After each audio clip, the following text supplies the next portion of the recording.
I can't blame folks for having a lower attendance ratio on the topic of management areas. Well, for those of you who did join us for management areas, we're glad to have you. And we're confident this will be riveting. I'm looking forward to it. So I'm Susan Bean. I'm the Community Engagement Manager for MountainTrue. And thanks so much for joining these webinars. We've been doing a series of these since we can't gather in person, unfortunately, but we are grateful for y'all's participation and then hopefully for your comments that you will submit to the Forest afterwards, which will be more informed. Thanks to Kelly, MountainTrue's field biologist, who was on the call as a speaker, and also Sam Evans, who is the National Forests and Parks Program Leader at SELC, or the Southern Environmental Law Center. So those two folks will guide us through about 45 minutes of content and slides to get things started, and then we'll have about 15 minutes for Q&A. Welcome to, at any point during the enter questions into the Q&A feature, which you can find at the bottom of your screen in the menu. And we have Callie Moore, who is MountainTrue's Western Regional Director, who is monitoring those questions throughout the presentation, and we'll filter those up to the speakers either at a break or at the end of the presentation. I think that should be about it. At the end of the very end of the webinar, when you X out of it, you will get a browser window that will pop up in your browser that will have the MountainTrue Forest Plan comment page up on our website so that you can go ahead and submit a comment to the Forest Service should you be ready to do that. And with that, I think I'll turn it over to Josh. Well, so Sam is actually the one that's going to get this presentation started off, and I would like to give Sam a lot of credit for stepping up and being our master of all things forest policy. Not just for this presentation, but in general on the forest plan. So take it away, Sam, and I'll come in on the last half of the presentation to talk about some of the place-based implications of management areas. All right. So am I coming through with the screen share? Yes. I've changed my background. I don't know if folks can see me, but it's dandelion greens because we are in the weeds this evening. Yeah, Sam, we see both you and your screen, so good work. All right. So here we go. We're going to talk about management areas today, and you're going to learn, screen advancing. You're going to learn what is a management area, why are they important? What are the management areas that we're going to be working with in the draft forest plan? What decision is being made? And there really are a couple. There are decisions pertaining to particular places that you may care about a lot. And then there is sort of the decision about the overall balance of management areas on the forest. And how can you provide input? Before we dig into management areas, a little bit of orientation. Why are we here again? This is because we are in the forest planning process. The Nantahala-Pisgah National Forest kicked off plan revision, which is the long-range strategy document for how forests are managed in 2013. And so we are now at the critical stage where we get to see the results of all those labors, and we get to provide input and feedback to the Forest Service. So this is particularly important because right now the Forest Service needs input from the public about their values. A forest plan, most importantly, answers that question. What value should we promote or protect in each area of the forest? And there are a lot of values that people take from national forests. So you've heard them called the land of many uses, most likely, and there are many uses. The ones that are mentioned specifically in the statutes that the Forest Service follows are outdoor recreation in all its many forms, timber and forest products, watershed, wildlife and fish, and wilderness. So some of those values and uses can be intention, and the Forest Service's job is to make them fit together in a forest plan, and that can be tough. So how do we do that? Well, we'll go to the statutory language. As an environmental lawyer, I love these, and I hope that you'll love it too. This is what multiple use means. This is from the Multiple Use and Sustained Yield Act. So the management of all the various renewable surface resources, yeah, this is terrible. I'm just going to skip ahead to the parts that matter. So multiple use means that some land will be used for less than all of the resources. So not all the uses have to happen on every acre of land. We can parcel out the forest essentially and zone it so that we can so that different areas can have different emphases. We can do that based on the relative values of the resources that those areas provide and what the public wants out of them. So a forest plan works by, it's at its most basic level, it's a map. A forest plan is a map with different areas which have different guidance attached to them. So for each area, you're going to have goals and desired conditions, and these are the long-term direction that the area should be going. Objectives are measurable targets that we want to make during a single planning cycle, which is about 15 to 20 years.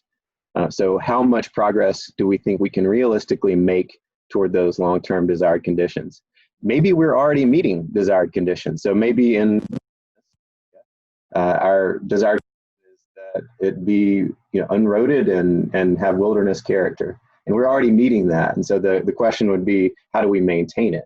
In some areas, we might be farther away from the desired condition. So we need to make sure that we have a measurable objective for how much progress we're going to make. And then, of course, there are standards and guidelines. Those are sort of more specific rules that apply. These kinds of rules apply at different scales. So some of them apply at the forest-wide level, some at these other scales that we're going to talk about momentarily. So the rules or the guidance from a forest plan, the strategy, is overlapping. So if, let's say you have an acre of forest, and let's just pick one randomly. Let's say we're in spruce fir forest in the Black Mountains somewhere north of Mount Mitchell. So that acre, the one you're standing on, is going to be subject to the forest-wide rules.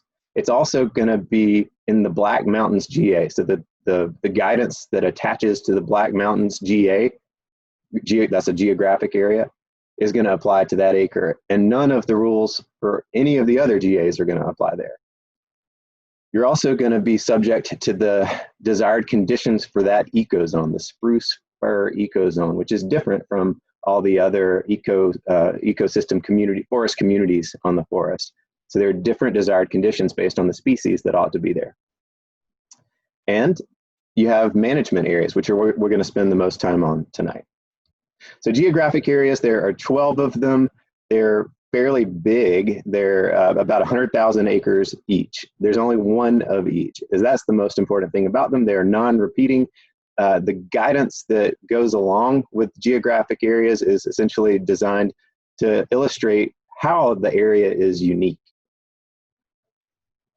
So they're non-repeating on the landscape. They're also fairly uncontroversial because the guidance for them is fairly squishy. We're talking about big areas, and so you don't have really specific rules that apply to every acre in those areas. So next up, we've got ecozones. Now these are going to be your smallest of the scales that we're talking about, at least as far as contiguous areas. So there are 11. Give me a thumbs up, Josh, if that's right. 11 ecozones in the draft plan. These are based on things like slope position and aspect and elevation, and different communities tend to be found on different places on the landscape based on those kinds of factors. So you're going to see these are going to be repeating classifications on the landscape. So you're going to be in a mesic oak forest in one part of the forest, and then you go to a totally different part of the forest, and you're going to be in another mesic oak ecosystem. The plan rules for ecozones are pretty specific.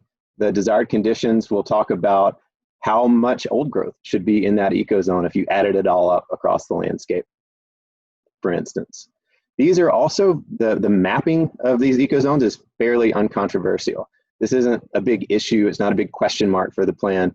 The mapping is just based on the best available science for what communities ought to be found on what parts of the landscape.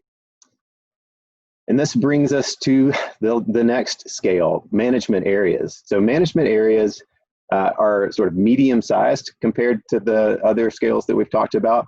We're talking about hundreds or thousands of acres. They do repeat on the landscape. And these tend to be more controversial because the primary thing that we're doing when we map them is expressing values. So we're talking about what should happen to a specific place, or how much of a particular management area should be represented on the landscape as a whole. So here we go, getting even farther into the weeds. What management areas are on the table for this forest plan revision? There are 16 of them. They're roughly divided into groups. These are the names of them. I'm going to go through them in a little bit more detail, so don't try to memorize them yet.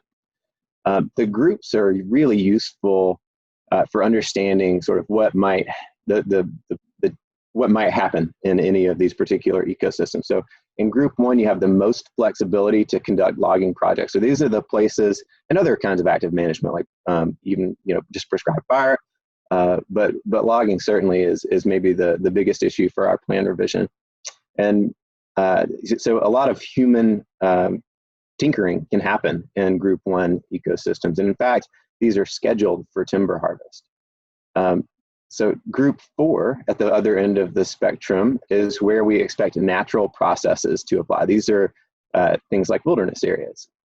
So just to show you in a little bit more detail, the group 1 management areas, so again, these are the ones with scheduled timber production, include, these are the biggest, together, it's the biggest group on the forest. So they emphasize creation of young forest using timber harvest.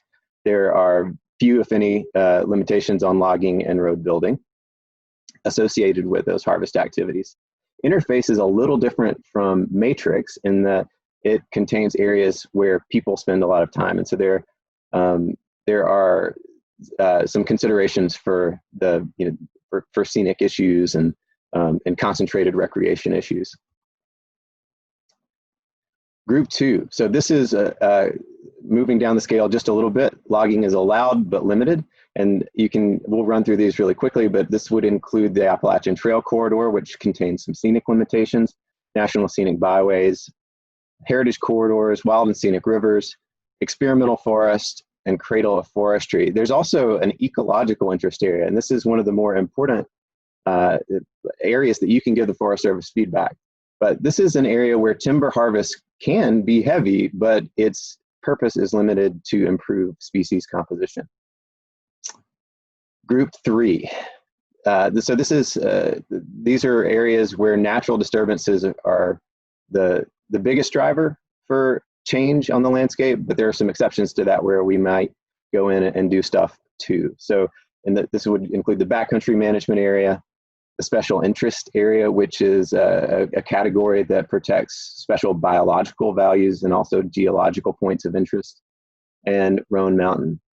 And I know Michelle's here. I'm going to pick at her and say that this probably should be a GA since it's not repeating on the landscape, but it was an MA in the last plan, and it's an MA in this plan too, and that makes sense too. And then finally, the group 4 areas or management areas: wilderness, wilderness study, recommended wilderness, and research natural area. So the decision that you're going to be providing input to the Forest Service on is how does it pick and choose from the 4 draft alternatives, which are different maps of MAs. So those alternatives vary as far as how they're going to handle the mapping for specific places, and Josh is going to talk about that a lot. They also differ in how they add up on the landscape. So I'm going to get into that in just a second, briefly. But what isn't the Forest Service deciding? So I mentioned that GAs are not controversial. Well, that's so they're not really up for decision. This is just a feature of the plan that you should understand, but it's not something to provide a whole lot of feedback on. The GAs are going to be the same for all alternatives. The eco zones are similar. They're not controversial, and there's not a whole lot of room for feedback there either. Overall levels of timber harvest are essentially the same between all eco zone or all alternatives too. There might be some slight variations between where timber harvest happens as far as like the overall level of eco zone management, but the big number, the total, is the same between all alternatives. So I'm just going to give you some quick illustrations of how these alternatives compare for things you might care about. So recommended wilderness, the most recommended wilderness is going to be in alternative B, and the least is going to be in alternative C, with alternative D in the middle. So 126,000 acres is alternatives B. That's the wilderness recommendation for alternative B. Alternative C is a little over 11,000. The designated old growth network, alternative B has the least designated old growth, and alternative C has the most. So you see a pretty different picture in the bars there. This is the next couple of slides are going to show areas that are really important conservation priorities, but are not protected in each alternative. And by protected or by unprotected, I just mean that they are included in Group 1 management areas. So they are potentially open to regeneration harvest or heavy. Alternative B and D have quite a lot of wilderness inventory areas. These are areas that are generally unroaded and provide a lot of backcountry values. A lot of those are potentially open to logging and road building in alternatives B and D. Very few of them are open to that kind of use in alternative C. A similar picture for natural areas. These are areas that have been identified by the state as having the most important biological communities for rare species. And alternative C has the least acreage unprotected. So alternative C looks like the winner there. And then just a couple other illustrations. So alternatives B, C, and D, how did they compare just sort of in the big picture? How many acres are in each MA group? So the red bar there, you can see where most of the logging and road building is going to happen. That is the biggest in all of the alternatives. And you can see groups 2, 3, and 4, how they compare. And if folks want to take more time with these slides, they're going to be available after. And then finally, this one I think is a useful way to think about how you're going to experience the forest in each of these different alternatives. Most of us experience the forest on the trail system. And this shows the percentage of the trail system, the non-motorized trail system, that you're going to, that's going to be included in each management area group. So how many of the trails are going to be in management areas where you might expect to see logging or road building? How much is going to be in backcountry? How much is going to be in wilderness? So that picture is here. And I think with that overview, it's probably time to hand it over to Josh. Well, that's impressive, Sam. That was 36 slides for those following along at home, completed in, I think, 16 minutes. Yes. So that was amazing. I was actually hoping Sam would take a little more time. So if anyone has any question and answer they'd like to get in now, there's that Q&A box down on the bottom of your screen. If you hover your cursor over it, you can enter a question.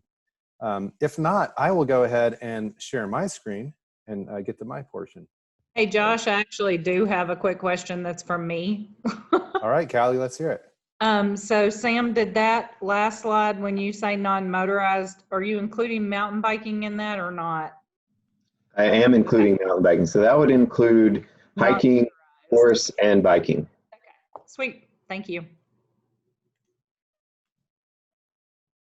And just as if people care, there are 1,393 miles of non-motorized trails on the Nantahala-Pisgah system trails. Wow.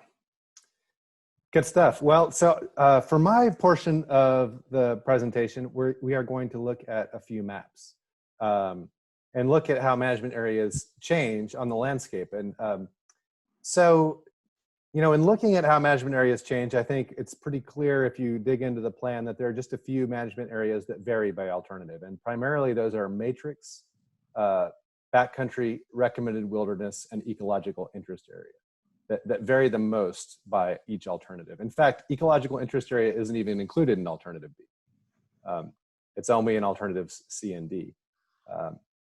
And management areas, again, they matter. Sam really communicated this well. They matter because they will affect the management in specific places in the forest. And I think most people care about specific places.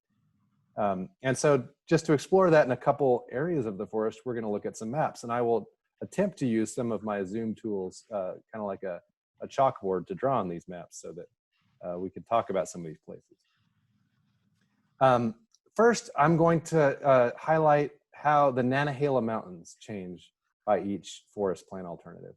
The Nantahala Mountains are a mountain range that are basically the heart of Nantahala National Forest. They surround the Nantahala River. They're to the west of Franklin and to the east of Hayesville and Andrews.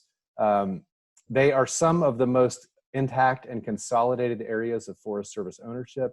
And there's a lot of different kinds of uses that occur in the Nantahala Mountains. On this map, I have trails highlighted in the black dashed lines. And let's see, I'll go ahead and see if I can get my annotation tools out here. Let's see here. Try the thick line. So, in brown, you have the matrix management area, which is the largest management area. This is kind of the management area that's intended to tie the whole forest together in the forest plan. But it is also the management area that has the least restrictions on road building and timber harvest. You have these corridors like this around the Bartram Trail. This is interface. So some of the national recreation trails like the Bartram Trail are included in the interface management area, but you'll also find interface a lot of times along open Forest Service roads or state roads that are more heavily used. You also have these heritage corridors. In this area, you're talking about the various branches of the Trail of Tears.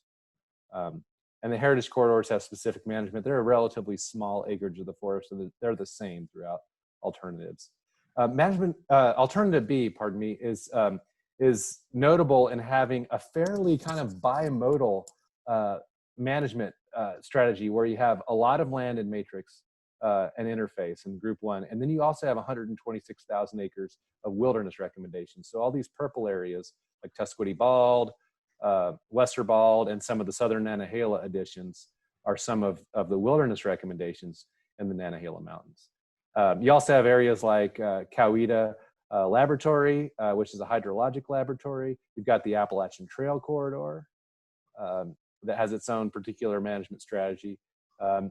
And you've got some special interest areas like the Nantahala Gorge Special Interest Area and the Buck Creek Serpentine Barrens.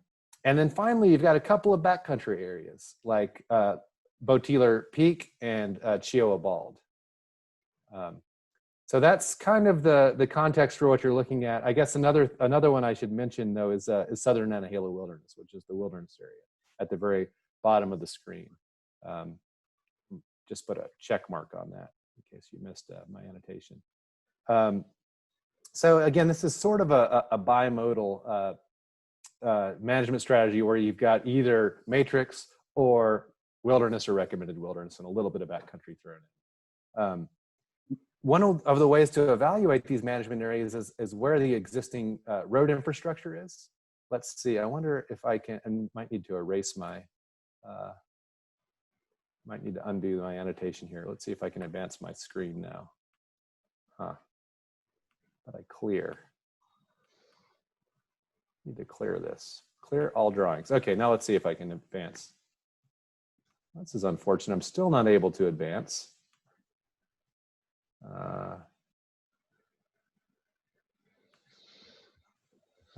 Let's see. Figuring out the Zoom. Oh gosh.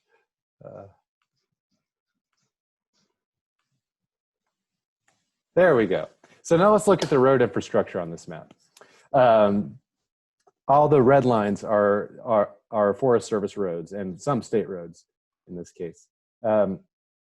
you know, Sam mentioned 1,100 miles of trails on Forest Service ownership. There's about 2,200 miles of Forest Service managed roads. And you can see a whole lot of them here in this screen.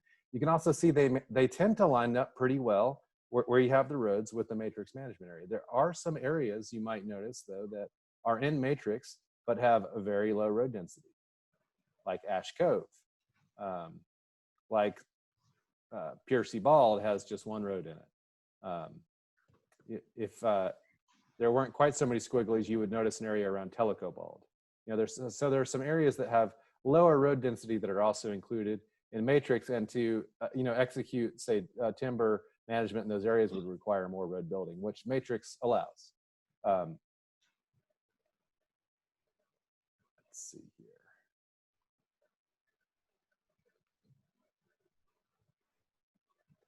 Now let's go on to alternative C. This process of sharing this, of advancing the slides with the annotation tool is a little clunky, so I haven't quite figured that out yet. There we go. Here's alternative C. So I wanted to point out in alternative C, this difference between B, here's alternative B, and you can see the roads, and then alternative C with roads laid on top of it. You can see in alternative C, there are some backcountry management areas that are replacing matrix, essentially a one-to-one swap with matrix in a lot of places, where there is very low road density. So a great example of those areas would be around this Ash Cove area here. Some of the outliers of Tusquity Bald, where there's very low road density, they were in matrix and alternative B. They're going into backcountry, alternative C. And this Tellico Bald area would be another prime example of where you're gaining some backcountry. You're also gaining a brand new management area. This ecological interest area also occurs in areas of generally low road density and also areas of higher than average biodiversity.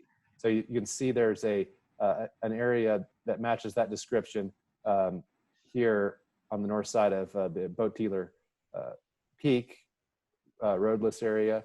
Some areas around Seidler Bald, areas around the eastern side of the southern Nantahala Wilderness, Mulberry Creek, Double Top Mountain area, etc. So there's some pretty significant areas of ecological interest area. And again, this is a management area that emphasizes active management, but it's active management to improve species composition. So it would particularly benefit areas that have been taken over by invasives, or areas that had, say, been planted to non-native species, or where past human intervention had led to undesirable species in the area. So it could definitely include timber harvest, but it would be for different purposes, or more specific purposes, I would say, in matrix. Those same kinds of activities could happen in matrix, but other activities such as just creating young forest out of older forest to benefit young forest wildlife associates would be more emphasized in matrix. Let's see here.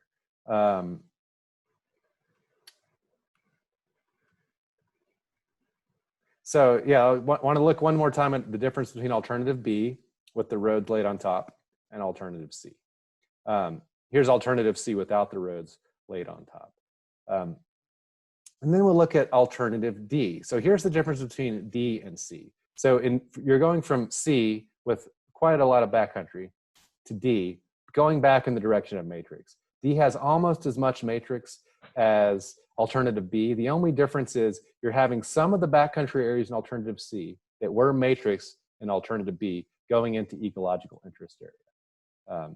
So you're talking about areas like, you know, Piercy Bald, the east end of the Snowbird Mountains that had been in backcountry in alternative C. So this area here, this Ash Cove area that I've been pointing out, was matrix in alternative B. It is going to backcountry in alternative D. This is one of the areas where I think the forest plan needs to have this area in backcountry. In every alternative, and in the old forest plan, this Ash Cove area is a large old growth patch. And to me, including that in the matrix management area that's really dedicated towards timber harvest, or any other large old growth patch, is a bit of false advertising to anyone who really cares about timber harvest and young forest habitat. Those are not acres that are going to add up to anything for that interest. And so, and they are acres that people that like old growth forest and backcountry do care about. So advertising those correctly as backcountry, I think, makes a lot of sense when it comes to the final forest plan, whenever that comes out.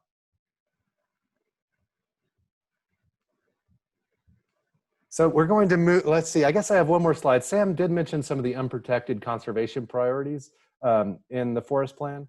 Let's see if I can get this going here. So here is alternative D, the unprotected wilderness inventory areas and natural heritage natural areas. So in yellow, you have the unprotected wilderness inventory areas. By unprotected, I mean they are in the management group 1, the management areas that are suitable for scheduled timber harvest for timber production purposes and allow the most liberal rules on road building. So that's matrix and interface. So the yellow areas are areas that were inventoried as potentially suitable for wilderness, but have been allocated to management group 1 in alternative D. And then the red are the natural heritage natural areas that are likewise are allocated to management group 1. And these are the areas that have the most outstanding examples of natural diversity and natural vegetation types that generally don't need really invasive management techniques to put on a good trajectory. So management area D, when you read the Forest Service's narrative of the forest plan, is touted as a bit of an in-between alternative. Perhaps some might even call it a compromise. It's actually the worst alternative when it comes to these conservation priorities if you add up the acreage of unprotected wilderness inventory areas and natural heritage natural areas. So I am really hoping that the final draft does not look like alternative D, and I wish that it hadn't been communicated as some sort of a compromise when it's actually the worst for my particular interest. So alternative B here in the Pisgah Ranger District. So I thought I would look kind of at the heart of Nantahala National Forest. Let's look at what most people consider to be the heart of Pisgah National Forest, which is the Pisgah Ranger District. It's the most consolidated area of ownership of Pisgah National Forest. You also have, of course, the Appalachian Ranger District and the Grandfather Ranger District, which to me are equally as important. But most people know the Pisgah, and it is very iconic. So here's alternative B. You've got the same management areas that you had over in the Nantahala Mountains in alternative B, a lot of brown matrix. You've got those interface corridors along the roads, scenic blue corridor along the Blue Ridge Parkway. One thing I wanted to point out in alternative B, I've gotten questions about this particular area here along the Parkway that shows a matrix. I think that's probably just a mapping error. I don't think that's likely what the Forest Service intended to do, because that is adjacent to the Parkway right below Devil's Courthouse and along the Art Loeb Trail. That should be in a scenic corridor. And I expect they'll fix that in the draft. In the final. But you have just a lot of the matrix management area. Do you have some backcountry areas like South Mills River, like Laurel Mountain, scenic corridors along 276 in the Parkway, interface corridor along Art Loeb Trail and along 215. Included Panthertown Valley in this because it's a very popular area, even though it's in Nantahala National Forest. But in Panthertown, you've got backcountry around the periphery, and then a special interest area in the middle. It's worth noting that the Friends of Panthertown considers the Panthertown complex to be larger than the Forest Service is acknowledging. It would actually include the area all the way to Bonus Defeat and including Big Pisgah Mountain. Again, screen sharing is not the easiest once you've used the annotation tools. Let's look at the road system in alternative B, or all the alternatives really, but you can see how this lines up with management areas. There are some places on this map that have almost no roads or very low road density and are included in matrix. Look and see how that compares with alternative C. So what you'll see in alternative C is that some of the areas in alternative B are shifting to backcountry and ecological interest area. So let's go back and forth there. So here's alternative B, and here is alternative C. So basically you're having the South Mills River area grow a little bit, the Laurel Mountain area grow a little bit. You have an area that's not recognized in the other alternatives, the Cedar Mountain area here. The Cedar Rock Mountain right behind the fish hatchery and kind of adjacent to the Outward Bound School is going into backcountry. You have a backcountry area along Pisgah Ridge. It was mostly a special interest area, and then the rest in matrix and the other management areas. This is Upper Courthouse Creek, Daniel Ridge, etc.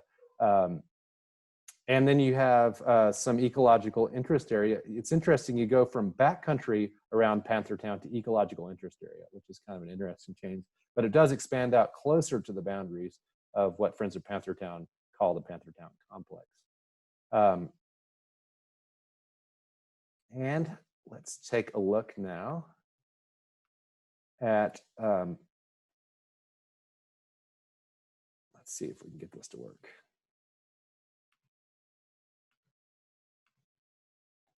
Okay, let's check out, so here's alternative C without the roads. Lickstone Ridge is another area I didn't mention over here on the north end that is also in backcountry and has an ecological interest area and matrix. So it takes an area that had been in basically one management area in alternative B and puts it in 3 management areas. So here's alternative D. Go way back towards the matrix into things. You have a little bit of ecological interest hanging on towards Courthouse Creek and a little bit by the pink beds. But mostly it's a big shift back towards matrix. I'm going to transition now to talk about how to comment on management areas. I want to make definitely these info sessions useful for folks in participating in the forest plan. And I hope that all of you on this webinar will comment on the forest plan, and you can comment as many times as you like. So, you know, comments around management areas can be general or specific. I think place-specific comments with supporting rationale for the comment are the strongest. And so a couple of examples of kind of a more general comment versus a more specific comment. A more general overarching comment that MountainTrue is basically making on the forest plan is that natural heritage natural areas identified by the State Natural Heritage Program should be allocated to management area groups 2 through 4 because they contain the best examples of natural diversity and should not be suitable for timber production. That's kind of a more overarching, but a very specific comment is the Joe Louis Fields, which is a very popular deer hunting area in Yancey County on the south side of Flat Top Mountain, is an important area for deer hunting and should be in matrix to allow for maximum habitat management. So those are the, you know, a very specific comment in that context. So if you know places that you really care about, name them and give those specific reasons why you think they should be in a particular management area. I'll give you some more of MountainTrue's recommendations on management areas in the forest plan in case you would like to adopt them or argue with them, either way. I mainly am interested with folks participating in forest planning, even more so than agreeing with MountainTrue's positions. So management area allocations should be sufficient to meet the needs of all multiple uses of Pisgah National Forest. So if there are management areas that are constraining to any use, they should not be designated in an amount or in an arrangement that would actually constrain that use's needs on the forest. An example of that might be wilderness designation in that it prevents bicycle activity, it permanently prevents timber harvest, things like that. It's somewhat constraining also of other active management techniques like the use of herbicides for invasive species or prescribed fire. You know, some of those other interests are accounted for in the forest plan.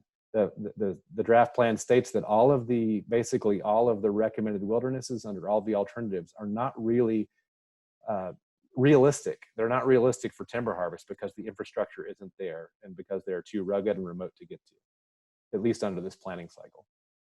And likewise, all of the recommended wilderness areas are respectful of existing mountain bike trails. There are no, to speak of, existing mountain bike trails in the wilderness recommendations. A particular recommendation that MountainTrue has is that management areas in the proposed Craggy Mountain National Scenic Area should be unsuitable for timber production due to the outstanding intrinsic values related to that area. Regarding recommended wilderness, we believe that areas adjacent to existing wilderness, such as the Southern Nantahala additions and the Shining Rock additions, Shining Rock additions are pretty small. The Southern Nantahala additions are substantial. Existing wilderness study areas in Tusquoity Bald, Wesser Bald, Mackey Mountain, and the Black Mountains should all be recommended in the final plan. Another recommendation that we're making is one that I pointed out on the map, is that large patch old growth designations should be allocated to backcountry or other unsuitable management areas. We believe that the ecological interest area boundaries from alternative C should be adopted. It's important in a lot of parts of the forest, but one place I'll point out is Bluff Mountain near Hot Springs, which is very important ecologically and very important to the identity of that community. That should really not go into the matrix management area. And we have a couple of alternatives that do place that in ecological interest area, which would be a good management area for managing the outstanding values of that place. And finally, all portions of the Panthertown complex should be allocated to either special interest area or backcountry consistent with recommendations of Friends of Panthertown. Panthertown Valley is one of those, and the Panthertown complex, one of those iconic parts of the forest, are part of the National Forest due to the exceptional efforts of the Nature Conservancy to bring that into the National Forest system in the 1970s, and just have such high value as recreational and ecological emphasis areas that backcountry and special interest areas seem like the best management areas for Panthertown. That's all we have for you this evening. We didn't go on too long, I think. And so at this point, we're open to questions. And I also would like to direct folks to the MountainTrue website. I've got this URL here posted. And if you all would like lots of content that we have produced about the forest plan, go here, and we have a comment form and information on how to comment, information you can choose to include in your comments if you like. Yeah, if y'all have any questions or comments at all, please use that Q&A button and we'll get to those. Josh, can you hear me? This is Susan. Yes. Hey, I'm going to jump in here before Callie does. I actually have a question personally, and I can't submit it into the Q&A because I'm the host, as it turns out. So did you say that B as in boy or D as in dog was like not the compromised version that the forest was calling it? I couldn't tell what you That said. would be D as in dog. Yes, you. thanks for the clarification. Yeah, yeah, that was the D has been communicated by the Forest Service as an in-between alternative, and it doesn't look very in-between from my side of the table. Thanks. Okay, we have no Q&A in the Q&A box, so if anybody has any questions, type them in now. Josh, your last slide with the URL, where was that? Was that Scaly? Oh no, should we go back there? This is a hard one because I actually inverted this to be on a previous slide. So this is not Scaly. If you can choose the right, this is the mirror image of this particular vantage point. It's warping my brain. You got to tell me now. Okay, this is looking at the Craggies. So on the right there, you have Bullhead going out towards Balsam Gap, and then you've got Craggy Dome and Craggy Pinnacle to the left and Craggy Gardens. But it should be inverted. And then if you, from that information, if you know where this picture was taken from, you're very impressive. Okay, Paul Curtin asks, could you go into more depth on the issues around Bluff Mountain and why you made that recommendation? Sure. Paul, there's a number of reasons to make that recommendation. I think first goes to the intrinsic values of Bluff Mountain. Bluff Mountain is a 4,600 foot peak that drops down to the French Broad River at about 1,200 feet. So you've got this incredible elevation relief on Bluff. There's some geological diversity on Bluff that leads to a lot of rich soil types and high biological diversity there. Some of the best populations for some of the rare species on Pisgah National Forest are on Bluff Mountain. Additionally, the Appalachian Trail runs through Bluff Mountain, and another trail, the Betty Place Trail, that's very popular with local folks, goes through there. And historically, Bluff Mountain was the site of the infamous Bluff Mountain timber sale, which was proposed in 1994 and would have built 6 miles of road from the Tennessee side and Cherokee National Forest into Pisgah National Forest and clear cut around 300 acres on the north side of Bluff Mountain. And that was a very, very controversial timber sale and led to the better part of a decade worth of conflict that resulted in a timber sale that worked for the local community. But you know, the fear is that if that went into matrix, that same conflict would play out again when it really doesn't need to, and it's really counterproductive, and would not only be bad for that place, but bad for the morale and collaboration around Pisgah National Forest. Okay, and I'm sorry, y'all, in advance if I butcher people's names, but Pat Momich.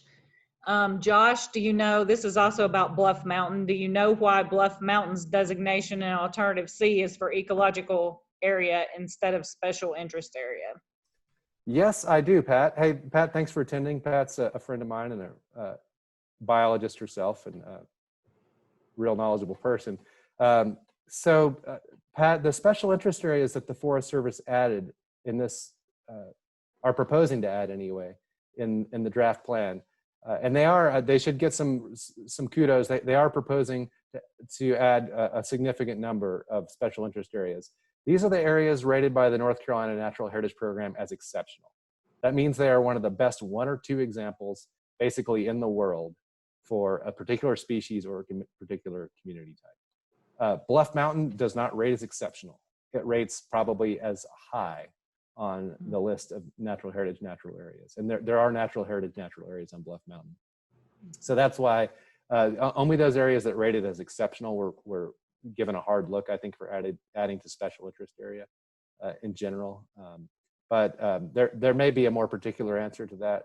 And Michelle or Gary, if you're still on, you all can chime in and give some of the rationale. But so the ecological interest areas are sort of this in-between place between a special interest area and, say, a matrix management area, where they are acknowledged as having high biological values, but not exceptional biological values. And that's why Bluff Mountain fell into that. Josh, do you want me to turn on the sound or allow to talk as the setting for Gary or Michelle? Oh, absolutely. That'd be wonderful. Yeah. Okay, Gary and Michelle, just so you know, that's coming your way. Okay, so we got a question from Grace Fuchs. Will the U.S. Forest Service go with one of these plans, or will they pick things from each alternative to produce a new plan? Sam, you want to take that one? Yeah, I'm happy to. Are we not waiting on Gary for the Bluff Mountain question? There it is. Yeah, you're exactly right. With the reason Bluff was not picked was because the Heritage Program did not request it, and they only requested those sites that were rated as exceptional, the best of the best. But we still are looking at as with natural features, and we do have some desired conditions in the forest plan for it, for different other natural areas.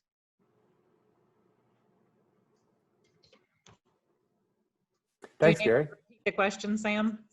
No, I'm happy to, I'll summarize it. So the question is, will the Forest Service pick one of the alternatives as a whole, or will they pick and choose from the different alternatives? It would be a very rare plan revision where any of the draft alternatives as originally drafted becomes the final. Most plans change substantially between draft and final. The Forest Service is, generally speaking, very responsive to public comments, and they really are looking for feedback from you all, the most engaged members of the public, to tell them, to tell them how they see the different options in the plan. And so your input to the Forest Service can and should get down to the place-specific level, as Josh mentioned, if you can.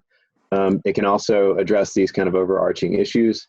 But the picking and choosing and the balancing, that's not our job. We don't have to package up the perfect alternative for the Forest Service. We just really have to all chip in and say what's important.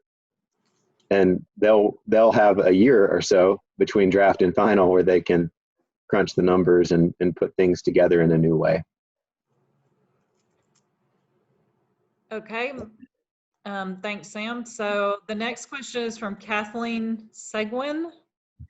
Do all of the various organizations, this is a great question, with interest in managing our forests work somewhat together? I moved from the Adirondacks 5 years ago, and it's been a challenge getting my arms around all the groups here.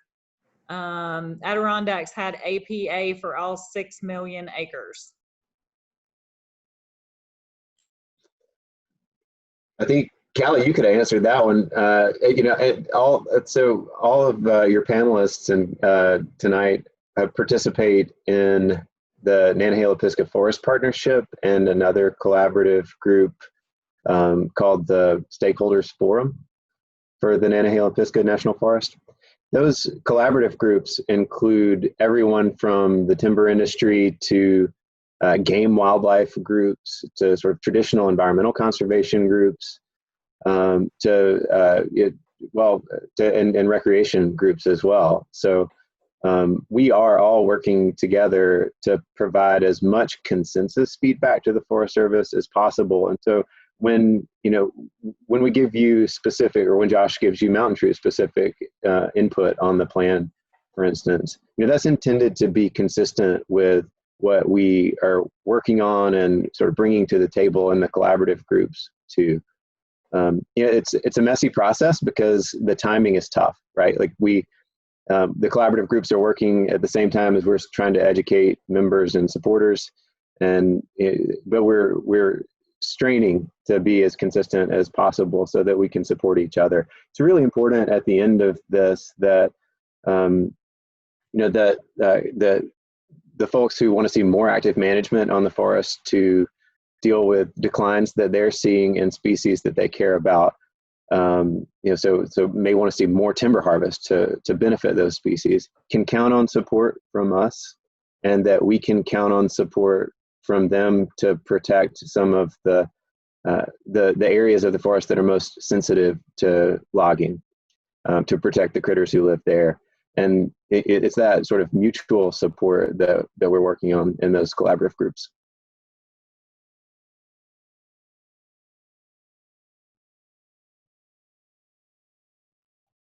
I think you're on mute, Callie. Sorry about that. Josh, if you would pull up the Q&A and look at Sean Swartz's. Yeah, I will. I'll read it too. Sean, for those who don't know, Sean is a forester and runs he was for years the director of the Warren Wilson College forestry crew, and basically managed the 1,000 acres of forest on Warren Wilson College. He's now headed off to a PhD program at North Carolina State in forestry. So he is a conservation professional and very knowledgeable. Sean's question is, while I would not be in favor of losing any important ecologically high value areas to timber extraction, like natural heritage areas or old growth, I would also not want to lose any opportunities for forest restoration harvests due to areas being placed in areas that can't be harvested. The maps you provided do not have any overlay for ecotype, cover type, or successional stage, so I am not able to discern if the areas are in need of restoration activities. I have heard you rank the alternatives based on how much each alternative protects high value areas. How do you rank them in terms of accomplishing forest restoration harvests? So yes, how do that basic question, I think, is how do the alternatives rank in terms of allowing and promoting a restoration harvest? I think that depends on your opinion on how risky road building is and how much road building is needed to accomplish restoration harvest. Management groups 1 through 3 all allow timber harvest, including commercial timber harvest. Difference is that management group 1 allows timber production, which is the scheduled timber harvest, where commercial timber value can be a primary, secondary, or secondary reason for the harvest. And management groups 2 or 3 would allow commercial timber harvest, but only as a tertiary or quaternary, a third or fourth reason why you might do the timber harvest. It's mostly going to be about restoration or wildlife habitat or something like that in those other management groups. And also, generally in management groups 2 and 3, road construction is limited. So if there are restoration opportunities that would require timber harvest, but do not require road construction, all of the alternatives should basically suffice for those. I think the permanent designations, so for instance, it's important to draw a distinction between recommended wilderness, which is just a recommendation from the agency and not permanent, and designated wilderness, which is actually the congressional active designation. Recommended wilderness is not a permanent condition, but designation would be. So if you would have concerns about designation, permanently removing chainsaws from an area, then perhaps wilderness would be something to consider. Or if you believe that road construction would be needed for timber harvest to accomplish restoration, you might favor one of the alternatives that would have a greater overlay of matrix management area to allow more road construction. But in general, I think that all of the alternatives would allow similar amounts, basically the same amount of restoration. It might occur in slightly different places. And I would furthermore say that I think whatever the final alternative is, the more that it takes into consideration the special values of the hundreds of special places on the Nantahala-Pisgah, the more that active management will be successful. Things like timber harvest, whatever sorts of active management it might be. Opening new, for instance, in matrix and interface, there are plan goals around opening gated roads to permanent open public use if resources allow, because the public wants those sorts of things. So I think having matrix and interface in areas that would support opening public roads, to permanent public use is important. So, ideally the final plan will have the perfect allocation. The Forest Service will thread the needle just perfectly and have the right mix of lands that will allow for the amount of timber harvest that both the wildlife habitat community and the forest products community needs, and also not create undue friction with those of us who care about the special places in the forest. Thanks, Josh. So we had a question about where the draft plan with each alternative is posted online. And I put the link directly into the answer. And so if you go to the answered tab and scroll all the way down to Irene Van Hoff's question and uncollapse that, you can copy and paste that link. However, the link is also on MountainTrue's comment page, which was that mountaintrue.org/forest plan comment website that Josh had on the screen. If you scroll all the way down to the blue box that says what's in the draft forest plan, the very first line says the draft forest plan, and draft forest plan is in blue. And if you click that, it takes you directly to the Forest Service website where you can download the documents for yourself. Also, you can do an internet search for Pisgah Forest Plan, and you'll probably get right there. Yeah. But we would love it if you'd visit our MountainTrue website. We have a lot of good stuff there. It really, in my experience, has been more complicated than that, but you could try. All right, no more questions. Anybody else have any questions for Josh or Sam or?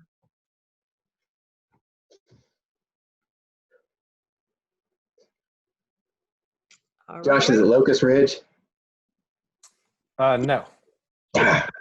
It's only one. It's one ridge to the. Let me get my directions correct. One ridge to the north of Locust Ridge. All right. Okay. Any guesses on the ridge in the photo? Feel free to put them in the chat now. Okay, folks. Well, I'm not seeing any questions. Susan, do you want to close us out, or do you want me to? I can, mostly because I want to say you guys are such nerds. But thank you so much. This was fabulous. I really liked the maps and the drawings. So Josh, way to work the annotation screen. And thanks everyone so much for attending. And we hope you'll submit your comments to the forest. Yeah, thanks everyone. Thank you.